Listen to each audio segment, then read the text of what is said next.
Hey folks, welcome to an intro to LaTeX, specifically with Parchmynt. If you're here, I'm assuming you've already watched the previous video we had. If you haven't, I would highly, highly recommend you go watch that one first because a lot of things I'm going to do aren't going to make a lot of sense here. So trust me, go watch that one and then come back to this one. So today we're going to be talking about what LaTeX is, why you need to learn LaTeX, and how to write some LaTeX, most importantly. LaTeX is this typesetting language that is used by almost all scientific publications worldwide. It's a compiler that helps you take some programming language. There's a LaTeX programming language and compile it to a PDF document that gives you that you can use for your research paper. Here's an example of a research paper written in LaTeX. So you can see the standard is pretty formal, it's professional. You'll see this in a lot of research papers. And also there's nice typeset math. Typeset, I just mean, there's equations, all of this is nicely laid out. It's very clear, easy to understand. So this is LaTeX. I'm going to be talking to you mostly about how we're going to write LaTeX in Parchmynt, and yeah, specifically to Parchmynt, what that means, and the different flavors of LaTeX we have and support. So let's go back to Parchmynt. I think, we talked about in the previous video, we have all these different kinds of LaTeX environments and inline variables that we support. So let's start just with a simple example. Let's say I was talking about Newton's second law. I wanted to write something like Newton's second law is F equals ma. This is perfectly fine. There's nothing wrong with this. But if you were using LaTeX and you wanted to make this document look a little bit more professional, what you would do is not write any of this just in, plain text, but instead might go to LaTeX and I might start a vanilla text block and say F equals ma. You will note the vanilla text block because two things. So the first thing is the font is different, and the second thing is the background color is different. So I've written the same equation that I just wrote in plain text, but now I put it inside a vanilla LaTeX block. And if I get out of this block, you'll see it's rendered in nice mathy in a nice mathy way. So automatically looks more formal, more professional, and that's the goal of a lot of things you're going to be doing in 311. You're going to be using a lot of these math symbols. Yeah, it's going to help. Another quick example. Let's say you want to know what you want to give the formula for an area of a circle. So, or you can say something like area of a circle is, then go back, do another this thing. So we'll say something like A equals, so the area is pi r squared. How would you write this normally? Well, in LaTeX, there's a symbol for pi, and a lot of the times these symbols that you see or these constructs in LaTeX start with a backslash character, similar to public static void main in Java, and you have things inside it. The backslash signifies the start of a construct or a symbol. So in LaTeX, pi is just pi. Slash pi means we want to actually do the symbol pi, and then r squared. So just that. So pi r squared, and I'll put some space here to just make it clean. So pi times r squared, and again, the squared uses this caret. Why does it use a caret? Well, all this means is I want to take the 2, put it above the r as a superscript. So if I get out of that, you'll see it compiles into nice mathematical, into a nice math equation. So far, all of these are just math equations that we have within text.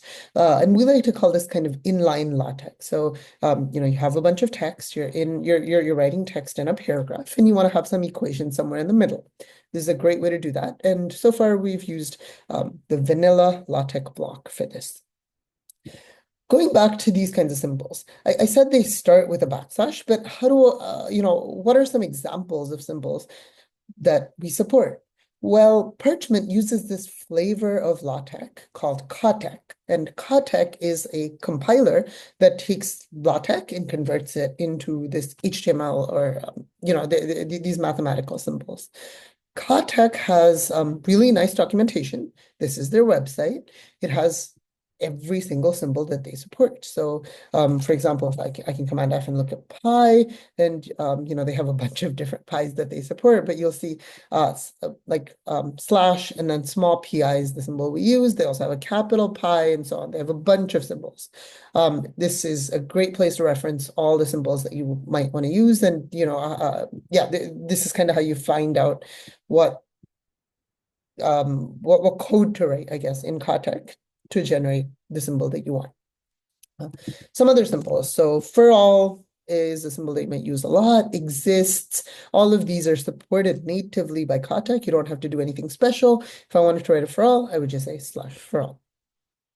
Let's do something a little bit more complicated. We've been writing simple, simple equations, fairly simple equations. This one has no math symbols. This one has one. Let's continue with this inline process, with this inline thought process, but let's maybe write something a little bit more complicated. So how about we write a sum?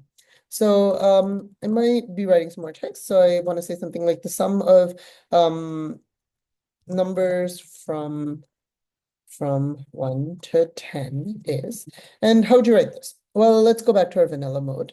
Well, so the first thing I would do here is figure out how to write a sum. Well, I happen to know that to write a sum, you would say slash sum. If I didn't know that, probably go here, look up sum, and you'll see, this is the operator for sum. And yeah, let's go back here. And you'll see this generates a sum.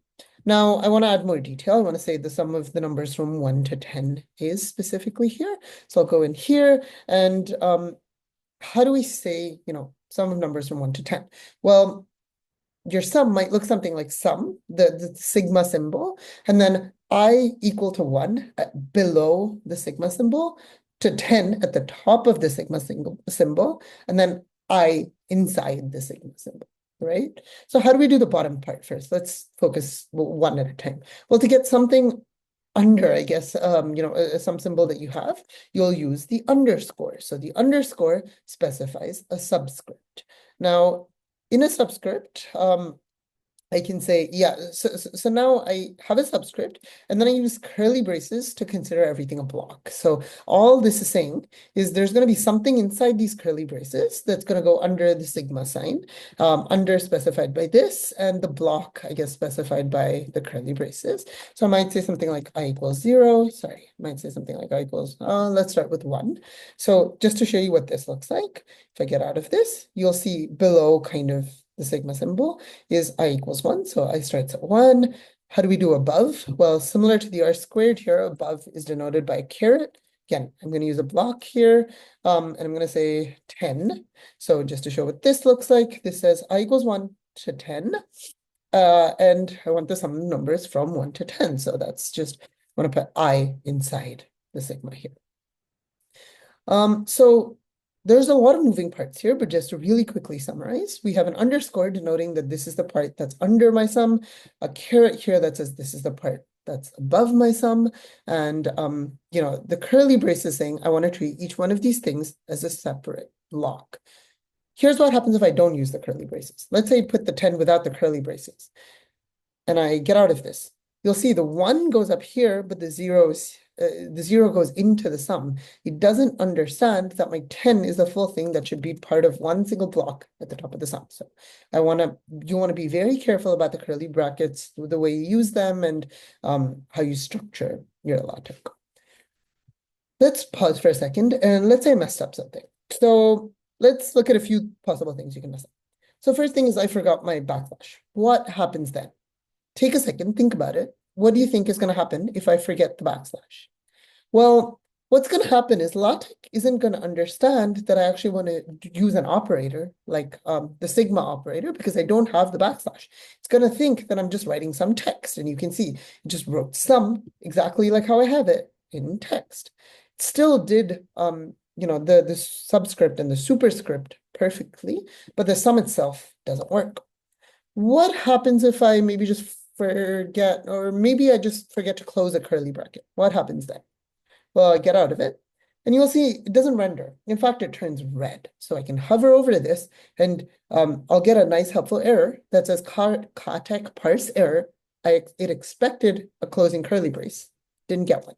So you can go back, add that closing curly brace. This is two examples of different kinds of errors you might see. Just, kind of keep your eyes out if you do see an error or something that's unexpected. So this is all great. We've done inline LaTeX. Let's move on to something, a little bit more interesting, because a lot of times in 311, you're not just going to write some text, have some equations in line with it. A lot of times you want to do something more complicated, like have proofs or tables or theorems or some different kind of construct that involves multiple lines of LaTeX or multiple lines of math. How do we do that? We natively support paragraphs. So there's two kinds of paragraphs. We have a center aligned and a left aligned. I'm just going to pick the center aligned. The previous video should have gone through what both of these are and how they work, but let's just pick the center aligned paragraph. So this paragraph, and you can see as I hit enter, the background is different from the other background, and everything that's in here, once I type, everything that's in here is going to be rendered in this special thing called math mode. What is math mode? Well, everything that I put in here should be some kind of math. If I just type, let's say, I just say, welcome to Parchmynt here, and I get out of this, you will see, well, it was a center aligned paragraph, so text is center aligned, but it looks weird, right? I had spaces here, the spaces aren't respected. It made the text in like weird, a weird format, all of that, because this is supposed to be math mode and I can't just type text here.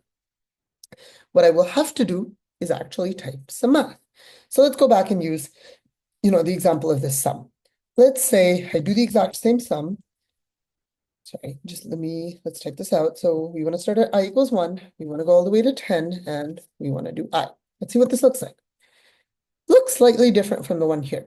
The inline mode, things are a little bit more squished together. You can see like this is not perfectly below, this is not perfectly above, versus here, everything is centered, it's on its own line, and has a lot more space. Math mode, or LaTeX paragraphs, as we call it, allow you to take up more space and write longer, more complicated math equations, some things that you might not want to put in line. This is an example of a sum. We can do a lot of different, other examples here. And just to show you as an example, I can go back and say F equals MA. This will work perfectly fine. It's just slightly bigger, rendered more in the center. Why would you want to do, I guess, other than the standard benefit of just, oh, things are bigger and centered, what are some other things you can do with math mode? Well, LaTeX, and specifically CaTeX, which is the compiler we're using, allows you to have a bunch of different environments. So what's an environment? Well, you can think of a LaTeX paragraph as a big isolated thing where, I can have multiple lines of equations. I can have multiple lines of a table, things like that. So let's say I did want to write two equations. Let's do that, right? I'm going to write an equation like x plus y equal to 10, and I'm going to go to the next line, and I'm going to say x plus 2y equal to 20. That's it. These are my two equations. And I get out of it. One thing you'll notice, it's kind of weird. I went to the next line here, but this is all in the same line when it's rendered. Why is that? So LaTeX, specifically CaTeX, doesn't treat new lines here as new lines when they should be rendered. You have to explicitly say, I want a new line. So how do you say you want a new line? You do two of these characters. You do two of these slash characters. These characters signify that I'm done with this line and I want to move to the next line. So I do that, and you'll see I get two separate equations on two lines. Now, with Parchmynt, you can typically just like, let's say you want to type something about these equations, you can typically type the text above here. So these are my two equations, and then I can do this. If you really, really want to type text in LaTeX, and we saw what happens when you type just text like this in LaTeX. It just messes up a lot of things. Even if I add the new lines, it doesn't actually look like text. If you want to specifically type text, you'll need to say /text, and then say like, my equations. And if I do this and add the new line, so again, notice this starts with a /. It has these curly brackets to say this is part of one block. If I do that, you'll see this is actual text. It looks very different to the my equations previously. It maintains the spaces. The font is like a more of a math font that matches this. Cool. So yeah, we can write equations here. What else can we do? Well, a really powerful thing that we can do with COTEC and LaTeX is this thing called environments. So what's an environment? Well, let me write out an environment first, and then we'll talk about it. So there's an environment in COTEC called aligned. And the way we do environments is we say begin. So slash is the command, and we want to begin. That's the command. And we want to begin an environment named aligned. This is a reserved keyword. LaTeX and COTEC know what this aligned environment means, and it does mean something. I'll show you what it means. So we're beginning this environment. We have some equations in this environment. Sorry, that was my fault. We have some equations in this environment, and we are going to end the environment. Okay, so this is like a programming language. You're beginning a function, kind of ending your function here. So what does it do? If you click out of it, it looks pretty similar, mostly the exact same thing, but you will notice that this aligned environment helps me align my two equations. So let's say I want the equal to's on both equations to line up at the same spot. What can I do? I can go here, put an and I can go here and put an and. What does that mean? Within this aligned environment, an and symbol means the thing that's to the right of the and, in this case, the equal to sign in the first line, and the thing that's to the right of the and in the second line, again, the equal to sign. These two things, when rendered, are going to line up vertically. Okay, you'll see that happens here. And just trying to show you that this is not always true, if I get rid of this, and this, and this, and this, and I get out now, see, they're a little bit off. So there's a bunch of different environments that you can work with, and all these environments do different things. Here's a really quick version of a different environment. There's an environment called an equation. I bet you can guess what an equation environment does. Let's say I want to declare f equals ma as my equation for something in my homework. I can do this, and you'll see it labels this nicely as equation 1. And so later on, I might go say like, looking at equation 1, and something. I can do the same thing if I want another equation. I can totally do that. So I'm going to begin another equation. Yeah, same thing. Maybe pi r squared is my second equation, and you'll see this one has the number 2, and so on and so forth, right? So this is just some examples of environments that we support. There's a lot more environments that are very useful that we do support, and I want to kind of highlight the documentation page here.